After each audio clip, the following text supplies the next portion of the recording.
नीचे आ जाओ। दीदी की टेबल पे क्यों बैठे हो?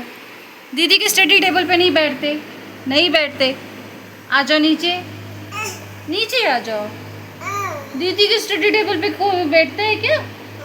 नहीं। अरे आ जाओ, आ जाओ। ऊपर चढ़ के ऐसे बैठ जाते हो, गंदी बात होती है, गंदी बात होती है। स्टडी टेबल पे कौन बैठता है? आ जाओ, नीचे आ जाओ। अरे आ जाओ, आओ। दीदी पढ़ाई करेगी, दीदी पढ़ाई करेगी। मामा नहीं, जब से मामा के घर से आई तब से मामा मामा ही बोला करती है। आ जाओ नीचे, आओ नीचे आओ, आ जाओ।